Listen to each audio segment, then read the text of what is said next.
Welcome to In the News, Conversations Around Security, a new and dynamic podcast where we dissect the day's headlines through the critical lens of security risk management and where awareness meets analysis. Join us on the 1st and 15th of each month as we bring you a fresh episode packed with informative debates, expert analysis, and thought-provoking insights offering a nuanced perspective on the stories that shape our world. So buckle up and join us for a look at what's in the news, conversations around security. Hello, folks, and welcome to In the News, Conversations Around Security. I'm your host, Luciano Cedrone, with me, Brian Clayman, as always. And today's episode, we have a very special guest to talk to us about what the topic's going to be, which is basically foreign entry, countering interference in Canada. Is that okay, Brian, or did I mess up the title? You messed it up, but I think Al will sort of explain it when he. Yeah, he's going to have an opportunity to explain it. But Welcome to today's episode. It promises to be an interesting one, if not concerning or scary, as we delve into the shadowy world of international espionage and its impact on Canada. Today, we're tackling a growing concern, foreign interference in Canadian affairs. And joining us is a very special guest, someone who spent years navigating the intricate world of intelligence and now heads up the Antno Group. Al Tredenick, is that right, Al? Tredenick. Okay, there you go. There's my European background screwing that up. Let's keep it going. Al is the CEO of Antno Group, a global public safety and risk consultancy. Prior to founding the company, Al spent 32 years with the Canadian Security Intelligence Service, also known as CSIS to the rest of us, and the Royal Canadian Mounted Police. Al currently sits on the corporate board of Global Innovations, as well as serving as a senior strategic advisor for a number of public safety and security companies, providing solutions to the public safety, security, and defense sectors. But hey, you've got the credentials, you've got a long and extensive past. So yeah, it needs to be recognized, and I don't apologize. I just want to say one thing before we go to Al. Guys, it was a nice talk. We're out of time. We'll see you next week. That's what I was going to say. This is the shortest podcast my God. Jesus Christ. All right. Well, thank you and welcome to the show, Al. I'm going to give Brian an opportunity to say hello and then, give you an opportunity to introduce yourself or say hello to the group. Go ahead, Brian. Al, great to have you. You are a wealth of knowledge. I love listening to you and your cohorts on Spies Like Us. Your podcast, it's not as good as ours, but it's getting there. So we'll give you a plug. But we're thrilled to have you, Al. Well, thanks for having me on the show. It's an honor to be on your podcast, and no, you paved the way for us. Oh, okay, well that's good. I'm glad we will take all the accolades we can. So thanks for and that. You should. I mean, we patterned it. We just wanted to be three guys talking in a bar, and the listeners would be at a next table just listening to. Exactly, it's the best. What you get is raw comment and opinion. You don't get the party lines or any script. We originally tried for three guys, but we couldn't get anyone that wanted to join us, so we settled with two. Although we do have a shirt that's black and white striped in the closet for anybody who wants to step in as a third person, but let's leave that. All right, let's jump right in because I think there's going to be a lot of discussion. We're hearing a lot about foreign interference. It was in the press for a long time. It seems to have died off lately because, I think the government's trying to change, sort of deter the vision somewhere else. But certainly when it came to the election meddling is the one I think that grabbed most of the headlines. There's going to be a hearing, an investigation into that. So we expect to see the fall of that in the short term. But before we get into the specifics, Al, can we explain to us what exactly are we talking about when we talk about foreign interference? What is it? Secret spies, coming around the building at night, or is it breaking into your computer? What kind of stuff are we really talking about? So it's basically all of that. It's not just involving the intelligence agencies, but it also involves other government entities, business, and we can get into that as well. It's called hybrid warfare. But maybe I'll start by saying that the foreign interference issue is not new to Canada. It's been going on since the end of World War II. And until the end of the Cold War, it was the Communist Party of the Soviet Union that utilized an organization called the International Department, which was used to distribute pro-Soviet propaganda, infiltrate political parties, bureaucracies, labor unions, peace movements, all of that. And it was to promote obviously the Soviet line. It's similar to what we see today, especially with the revelations coming out from the media leaks, which led to the foreign interference in our elections inquiry. And I'll say that the foreign interference issue is bigger than just our two elections, right? Even though even the opposition has said they didn't impact the outcome of the elections. The question remains is how can we be sure that they didn't when we have things like a political party allows membership at their constituency level to non-citizens to be able to vote who would represent that constituency for that party. I mean, things like this just shouldn't be happening, right?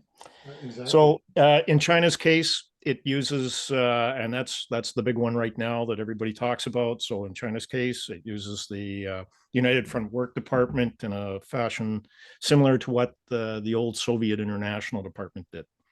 It uses political, business, academic elite capture, what's called elite capture, by the UFWD, and it's been particularly effective. And that's where it comes as part of this hybrid warfare, or what's called hybrid warfare, and that's what's facing Western countries today, right? And for example, many of the Liberal Party donors, and I'll use the Liberal Party, but it's not just them, have direct dealings with China, either through their businesses, law firms, lobbying activities, or close personal connections with Chinese government officials. So it is a big issue. And as far as Canada, the problem we're facing, which you can see in some of the inquiry evidence coming out or testimony, is that Canada doesn't really have the legal framework, political will or the legal framework to address this issue. Yeah, and it is a lot more serious than I think people think. And again, I'm trying to keep it high level for some of those who might not know or be familiar with why these things go on. But you mentioned the Western world. Is Canada amongst sort of the more targeted ones? Are we sort of on the top of the list that they're trying to target? And why would that be? What are they getting from us? So look, that's exactly what I just mentioned. We're kind of seen as the soft underbelly right now for the United States, the UK, and it's mainly because we don't have the tools, the regulatory, legislative, or the judicial tools to address this or to deter it. And it's more and more, it's becoming apparent that we are a bit of a risk to our allies. Yeah. And we're seeing that now when we're left out of alliances such as, the Five Eyes. You're familiar with the Five Eyes? Of course. Okay, well, now it's kind of switching to the Three Eyes, as we've seen with the UK, US, and Australia. And Canada should have been part of that. We are a Pacific nation. And it boggles the mind. And we're not addressing these things. And when I say tools, a very simple tool would have been for the government to implement a foreign agent registry. Our other partners have it. The allies have their own version of it. We could have probably taken pieces of each, the US and the Australian one, to build our own. But we haven't done that yet. That's supposed to be part of the foreign interference inquiry. It boggles my mind that we can put in a plastics registry, which has just been announced to follow the life cycle of plastics, but we can't do that with foreign agents. So, Representatives of they're representing foreign governments, and this makes no sense to me. No, I don't want to put on my conspiracy hat. I had a discussion before with a colleague that's a conspiracy believer, but the simple question, why? Why haven't we done it? It's not. Yeah, absolutely. So I think what's happened is it's the elite capture I mentioned before. It's particularly bad right now, or has been. I think it all started, quite a few years ago. It's both parties are part of this. It's when China was seen as a huge market for business. and Canada wanted to diversify its dependency from the United States over, and pick some other markets to go after. And one of them obviously was China. What they didn't follow was how China has evolved. And as the rise, it's a rising it's the next superpower, right? I always call it kind of the American decline and the rise of China. And that's what we're facing now. But nobody followed that. And the Canadian, as I said, the business, political, academic elite were all enamored with this, went all in. A lot of our, particularly on the Liberal Party, are connected to Chinese business. They serve on boards, or they have a lot of Chinese business. So I think that's why there is such a hesitancy. Plus what I talk about, the front groups that infiltrate to promote pro-China foreign policies have a particularly strong presence in Canada. And I think back in 2009, the then CSIS director, Dick Fadden, had mentioned about politicians coming under their influence, and had been identified at the municipal and provincial level. It's also occurred in the federal level. So there's a number of reasons why we haven't done it. It's bad enough, the naiveness that we've showed and displayed, where we want to align with China without only looking at the good and the financial benefit, without understanding the sinister underbelly. Okay, talk for a second about the frustration CSIS, the intelligence agency, has, because you guys weren't fooled, you weren't asleep at the switch. How did this happen? Well, I think part of it is it's Canada, and there's never been an interest in national defense, national security, public safety. Traditionally, that's never been an issue. Definitely with the politicians, it's not a vote getter with their constituencies, and that is until something directly affects the general population. And in this case, I'll use public safety. So public safety wasn't a big item for this government either. And until the epidemic of vehicle thefts, organized vehicle thefts, were occurring. And then the general population feels that threat, starts putting pressure on their local politicians and representatives, who then have to answer for it, and then are saying, we got to do something. They pony up more resources, or make it more of have the law enforcement make it more of a priority. So they were directly affected. What we don't have on the national defense and national security side is a similar direct threat or impact that is visible to the general population. So this would be a completely different conversation if, say, on the terrorism side, bombs started going off in this country. Similar to the FLQ crisis way back, right? Once that started, then we ended up with the War Measures Act being enacted, and all the things that happened after that. It would be the same during for national defense. We basically need a war. The last time we upgraded all our equipment and training and the budget, et cetera, was when we went into Afghanistan. So it takes some sort of event before the population gets mobilized behind it, becomes aware of the issue. And I think that's part of what you mentioned, our podcast, The Spies Like Us. That's one of the things we're trying to do with that podcast, is raise the general awareness of national security issues as they relate to Canada. And I think it's just because the population, we don't have a history of this. We've always been able to rely on the United States to have our back, basically, and we're pretty secure. We're on a, I kind of call it an aircraft carrier in the world, and between us and the United States and Mexico, North America is, that it's very hard to conduct for a foreign terrorist Military group to conduct operation. an Yeah. activity, to conduct an attack in North America, just because of that. We have very good counterterrorism and counterintelligence organizations. It's just by the geography that would make it far more difficult for foreign groups to come in and actually do an attack. That's post 9/11. Yeah, but by the grace of God, we've been blessed with the best geographical position to defend ourselves. Absolutely. Exactly right. But I do want to say, like, when we talk about foreign interference, I want to be careful.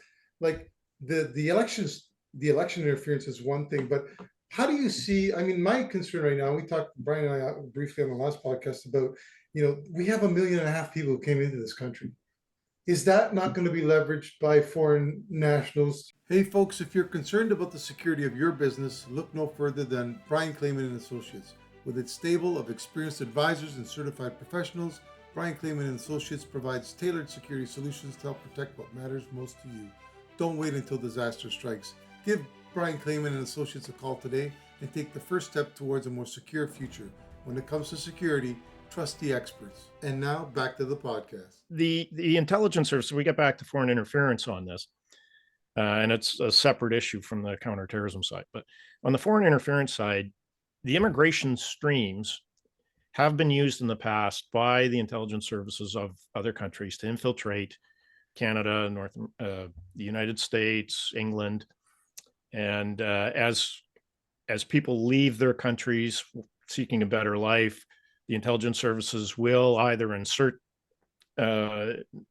agents into the stream, or they'll identify individuals that have family remaining back in their country that they will be able to pressure later. Once they were established in Canada, then that government can come in and pressure them to assist in whatever way. And we've seen that in Canada a number of times.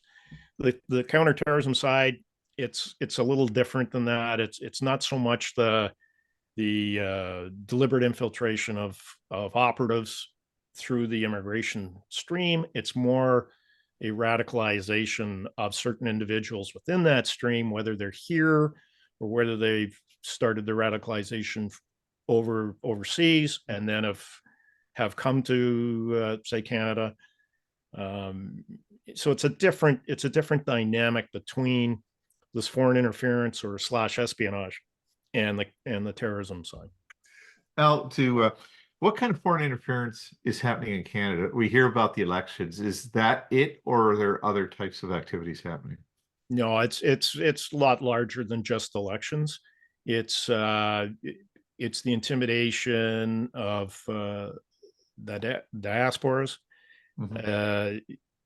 especially when they have family back home. They can be blackmailed. It's coming from a number of countries it's basically state repression that's being done in Canada on Canadian soil against new arrivals, but also against, say, permanent residents and Canadian citizens. It's unacceptable that we allow this to happen, and that's why we need certain tools, certain changes to the justice system. And I'm thinking, more about the intelligence to evidence issue. That could be another podcast of yours. Yeah. It is a big issue with some of what I call the unintended consequences of Supreme Court decisions, such as Stinchcombe or Jordan. They never thought of things like this, and that's why national security prosecutions and terrorism prosecutions are so difficult in this country, and for the most part, and large organized crime.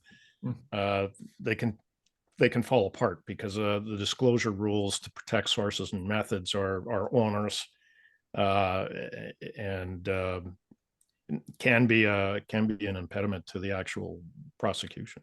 Yeah, like everything's there for the bad guys. I think York Police just had an organized crime case that just fell apart, years and years of investigation. But you said something that's got me thinking.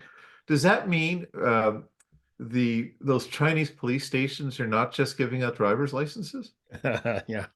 So I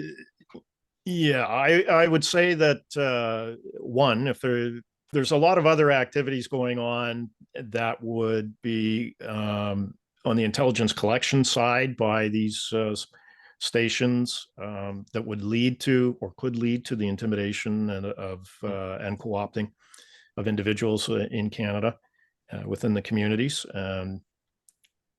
Two is they obviously weren't official police stations, such as, can you imagine Toronto Police opening up a station in Beijing? It's they're just not that's not something that's allowed, and they've just gone ahead and done it. And But you know what makes me angry, and it makes us look. No wonder we're no longer trusted within the Five Eyes. How did we let this happen? Like, what were we thinking? And I'm not talking about the intelligence agency, public safety, but our political leaders. What are they smoking? Yeah, I've said that before too. It is a head shaker that this could be allowed to continue. But as I said before, if there's no interest in national security, national defense, or public safety by the general public, the politicians aren't going to pick this up. You're right. And the politicians are looking at, rather than for the greater good, they're always looking at, especially in the last, I'll say 20 years or so, they're always looking at, or more so looking at power and remaining in power, or how are we going to get elected, and catering to certain elements within their constituencies just to garner that vote. And I think that's to our detriment. There should be putting Canada first, no matter what party you are. This is a nonpartisan issue. Yeah, I agree. Or it should be. Right? Oh, I thought you were going to cut me off. No. I'm gonna let you jump in. Well, I want to just say, okay, so it's a serious issue. I don't think anybody on this call certainly has to be explained how serious it can be. But for the average Joe, you're saying, it's going to take an event. Is there other things that we could try to bring to their attention to stir interest from the public? Like the average Joe Canadian, why should they be concerned about what's going on right now? Like, okay, so who cares? Trudeau stays in power for another 4 years. I mean, to be really simple and crass about it, right? Like that's the extent, I think, of most Canadians' mindset when it comes to espionage. Well, it's no big deal. It's not hurting me, but I think it is. Would you agree? It boils down again to the lack of awareness of what's happening. It also boils down to the lack of successful prosecutions on these issues, and that again, comes back to the issue of having the right tools, the right legislative framework, the right judicial framework. And I think podcasts such as yours, such as Spies Like Us, editorials you're seeing more of that now. There's more people from the intelligence community, and I'm just speaking on the national security side. There's more people coming out and commenting on issues and providing their opinions. We're seeing it on national defense now too, where retired national defense leaderships are coming out saying, basically saying what's wrong here. This is, we can't do this, we can't do that, our equipment, is obsolete, or it's not working, or whatever. They're telling the story. They're telling the truth. And it's like, you got to tell the emperor he's not wearing any clothes. Yeah. I think that's important, but also, it really, I don't know if I want to use the term whistleblowers, but I think of Admiral Mark Norman with the procurement scandal. He deputy chief of defense staff, and where's he now? Like, he's a great guy, and he's on the media circuit, and he's talking, and I think he's doing a lot of value, but there's a price to pay. And we started to talk about foreign interference, but it just goes to show you sort of how screwed up our societies are, our naiveness. Douglas Murray, the journalist in the UK, was saying that part of the problem as he sees it is people have grown up with this peace dividend. There's a whole generation. They're not old farts like you and me, and Luke's sort of a young old fart type thing. But I lived through the Cold War. I went to school and I was told that if the Russians launch, I got to go under the desk type thing. Yeah. How was that working, right? Yeah, exactly. We didn't know any better then. Like, I'm a Montrealer, I was like 45 minutes from the US border. I could have gone drafted into Vietnam. So that was my reality. That's your reality. Young people today just know good stuff. They don't know that the freedoms we had, like the demonstrators that are out there, all the nonsense that's going on. freedom is not free. Someone paid for it, and we're letting it slip away. And that's what's scary. And this is just one of many things that are happening right now that are chipping away because our adversaries know exactly what they're doing. We're just like lambs to the slaughter. Yeah. Absolutely. And that comes back to the hybrid warfare, right? And, Yeah. and that's what the West is facing right now. And it's the destabilization of the democracies. The issue, if the United States goes back into an isolationist stance, that'll increase the chances of another world war. And if you look back, that's how the Second World War started, right? The United States was isolationist policies. And it wasn't until, well, basically two things. One was Pearl Harbor, but the other was a Canadian, William Stevenson, who was actually an agent of influence, since we're talking about foreign interference, who worked out of New York, but was working to get the United States into the fight. Not just with material and ammunition, but actually committing arms and troops. And so it's a little ironic that we're talking about the foreign interference, and it really kind of started with well, it didn't start with him, but he was kind of part of it, but part of this foreign interference stuff. Like in some respects, it's almost like the canary in the coal mine. You're right. Like we're lucky, as you said, because North America is separated from the rest of the world by ocean. So that gives us some level of comfort. They're not going to be having tanks rolling across our border anytime soon. But the foreign interference is the way they're coming in, and we're asleep at the switch. Well, yeah.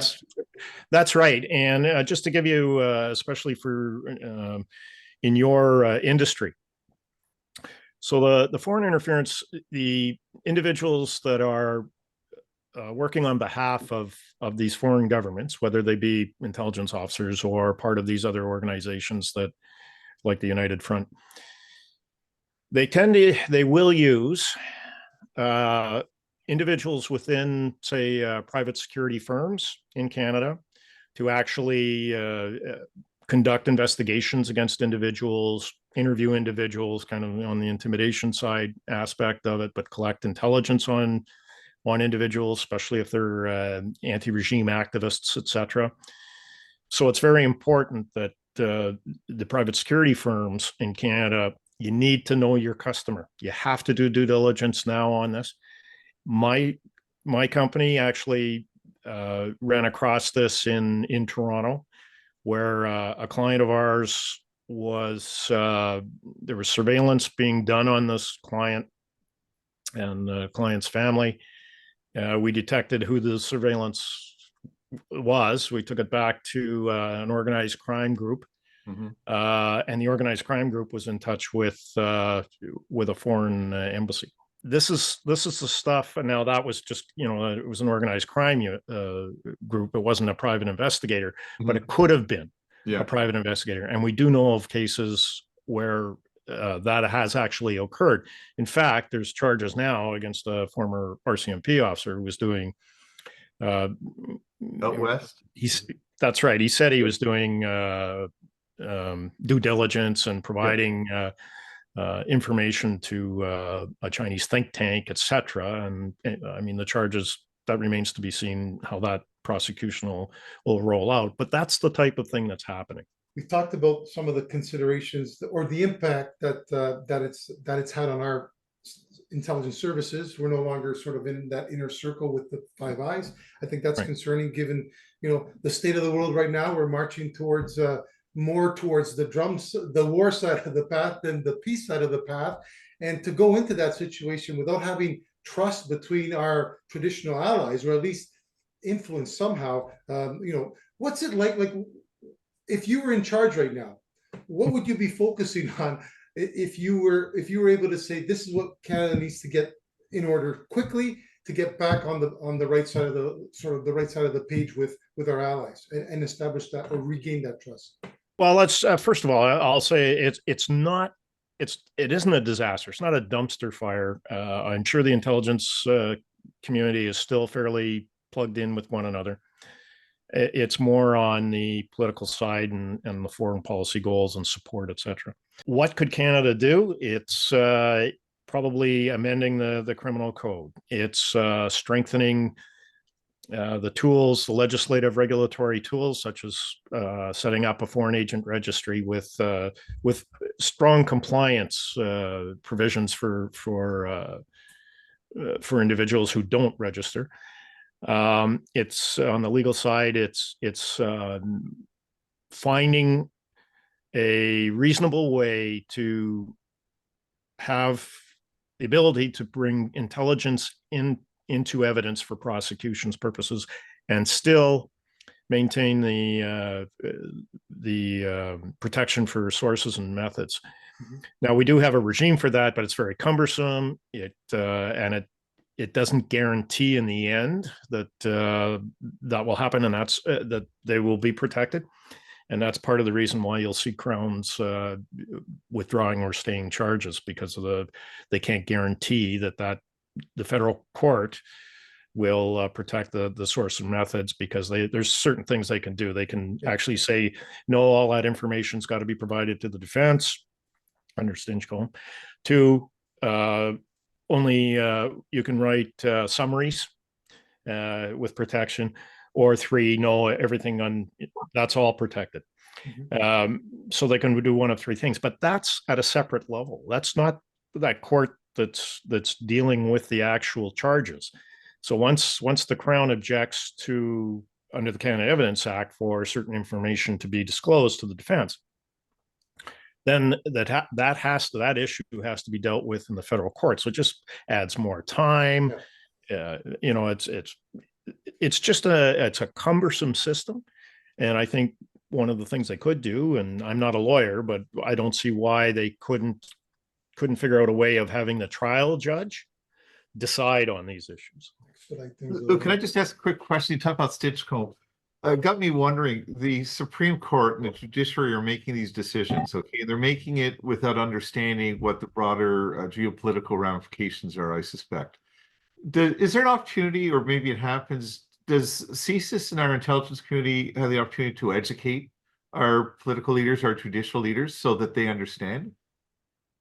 No, not normally. That was offered way back when I was still in. The justice community tends to want to keep its arm's length, and I can understand that. Beyond what is available out there to them, if they're aware, or they make themselves aware of the geopolitics, or they tune into podcasts like ours. Yeah, for the most part, no, and that's why I call it the unintended consequences of some of their decisions. Is there anything optimistic to take away from what we've been doing so far? Not to throw a curveball at you, but has the government, or do you see anything sort of changing for the positive? Like, is there anything that you would say is going in the right direction at this point? The right direction is the awareness is starting to rise, I believe. You're seeing more individuals taking an interest in what's happening. Part of that is the foreign interference inquiry. The other is, like I said, podcasts like yours and ours, and people actually speaking out from practitioners, from the practitioner level. It's not just academics talking. Yeah. Now you're getting practitioners coming out and saying, well, this is what the real story is, without giving up, the state secrets. Yeah, of course. Yeah. This is what is happening, folks. Wake up. And I think it is coming. They're now seeing it. I think without being partisan, I think a change of government I'll reserve judgment on that, just because it's the same thing. If there's no interest or awareness by the general public, then the politicians aren't going to care. Yeah. They've got other issues, right? And rightly so. I mean, jobs and the economy and everything are super important. But I think you also have to have a strong national defense, a strong national security, and a coherent public safety. It's funny, like when you talk about I worked intel for a few years with CFSU. I did the organized crime piece of Italians. Imagine that, Italian guy investigating Italians. But one of the things that I always found frustrating was, the amount of information that you do know as an insider, and you follow people around. You do all those things that Hollywood sort of exaggerates. And you start to see how people really act, where the real connections are. And then you see the public reaction to that. Politicians who are sitting on a pedestal saying how good they are, and you know damn well that they're not. Or you hear people talk about how, well, it's just a movie thing. There's no organized crime in Toronto. There's no, like, that to me, that was really frustrating. I can only imagine that it's 10 times worse for you guys because it's national security. Yeah, no, that's absolutely right. It is a little frustrating to see some of that. You know, you want to put some of these people up to for an light. Academy Award. It's yeah, or they have such indignation that that the security service or the police are interested in them, and they're yeah, you just shake your head. But it's, I mean, that's human nature. But I'll tell you, for anybody that if you wanted to, and it's kind of a plug for both of them, but some very good reading that draws the lines to this foreign interference, particularly from China right now, and the hybrid warfare issue. There are 2 books that are out. One was written by Sam Cooper called Willful Blindness, and the other was by Scott McGregor and Ina Mitchell called The Mosaic Effect. And when you read those 2 books, they draw the lines so well to all the connections. Now, there are some inferences that, you know, they'll make some leaps, etc. But for the most part, those books are bang on. Well, great. That's great. Thank you for that resource. I'll follow up. I got the audiobooks. I listen to books all the time now, thanks to Brian. They're good. They're good books. So no kidding. So listen, I think that's a good place to leave it. Before we sign off, if somebody wants to follow up with you, listen, I know you've got a podcast. Can you at least tell us where the podcast can be found, where people can listen in if they want to know more about this type of information and interested actually, you know, in what's going on behind the scenes in this country? Right. So it's called Spies Like Us. It's 3 retired CSIS officers. One is Phil Gursky, who has his own podcast, and the other is Neil Bisson. He runs the Canadian Intelligence Knowledge Network. And the podcast itself can be found on Spotify or Apple. I think YouTube. So it's it's taking off. It's kind of it's an interesting discussion of 3 guys in a bar just shooting the breeze on national security issues. And like I said before, it's not scripted. It's and we inject a bit of humor. We don't take ourselves too seriously, but we're talking about some serious stuff. But that's some of the best conversations happen over a couple pints of beer, as we all know. So. Brian, any last words? No, oh my God. Well, I say no, but then I go on for the But like, I have just fallen in love with Spies Like Us, and Al, you're just an interesting guy, fascinating guy. We're getting tired of having Phil Gursky back, so we may have to get you back again to get a real perspective of what's going on. Yeah. Well, we make fun of him because he was an analyst, right? And the guys make fun of the analysts make fun of the field guys. We're just the knuckle draggers. They're the cerebral ones. Well, I'll tell you afterwards what he said about you guys when he was on our podcast. Yeah, no doubt. All right. Well, listen, let's leave it there for today. Thank you so much, Al. We really appreciate you coming on the show with us, giving your experiences, giving us your insights into a very important issue.